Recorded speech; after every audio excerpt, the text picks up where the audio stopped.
So that's what I'm talking about today. That's our task for today, is to pay attention to things that just usually escape our attention. Be mindful. This is called mindfulness.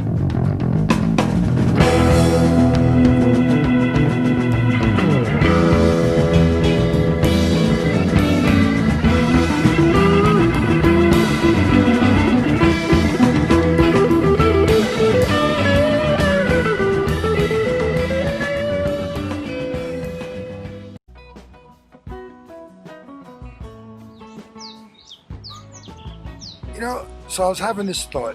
I'm sitting here, I'm under, I'm in the shade of the tree, I'm laying on a pillow, and I'm looking up at the leaves on the tree, and the sun filtering down through it, and watching the breeze blow the leaves of this tree. And I started breathing, and just following my breath. And I said to myself, I've mentioned this a couple times, and I said, hey, maybe I should do something just minute or two, meditation for somebody that feels like they're too busy to meditate or can't sit still in one place, in the lotus posture, and your back straight, and channeling all your different chakras and stuff is very difficult, very, very difficult. But to ground ourselves for the day, man, it doesn't have to be that difficult. Again, my guru says the best way is to chant, the Hare Krishna mantra, and I'm a firm believer in chanting, If you're a Rasta, when I used to chant, when I read the Bible often, I used to chant a psalm a day out of the Bible. Very, very great results were achieved by doing that. That was my meditation for a while, was chanting psalms from the Bible. It works. Proof of the pudding is in the eating, as I like to say, Whatever your spiritual discipline and practice is, repetition of God's name brings much comfort. God invests his energy in his name, so feel close just by calling on his name. Whichever names you choose, Krishna, Allah, Jehovah, people like Jesus and stuff like that. And don't forget to meditate. And the meditation that I was just thinking about and recommending is a meditation through your yard, your garden, your city, your neighborhood. But instead of focusing on, problems that take up the space of your meditation time, let these thoughts come and let them go. The main point would be to concentrate on your breath, concentrate on God's name, and then of course whatever background noise filters through, let it come, let it go. Pay attention, say and let it pass.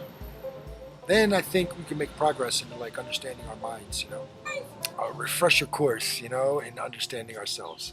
Because when we're quiet, all those things that are there, they creep up, and they make themselves known. Understand them and let them go.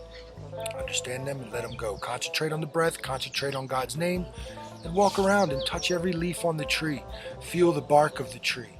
Maybe put some soil between your fingers. Rub your hand against the wall as you walk down it. Use your touch, use your sense of smell, your sight, your sound. Listen to the birds chirping, the cars going by.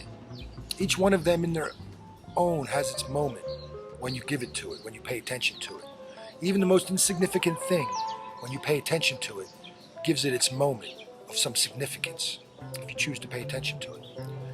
So that's what I'm talking about today. That's our task for today, is to pay attention to things that just usually escape our attention. Be mindful. This is called mindfulness. Be mindful about all these things, and then with that we can hope to be more mindful of our actions when we're now interacting with these things. You can't be mindful when you're reactionary. It's it just happens. So what we want to do, we want to practice our mindfulness. And by doing that, we have to be mindful of the minutiae of the moment. And we do that by how? Concentrating on our breath, in through the nose, hold it for a second, out through the mouth, subtly, in through the nose, out through the mouth. And while we're doing that, we're chanting. We're chanting our mantra, or we're chanting our prayer. We're chanting names of God. And by doing that, we can see everything around us is interconnected. The leaf to the branch, to the stalk, to the root, to the earth. And so we go. All right, thank you. Hare Bol.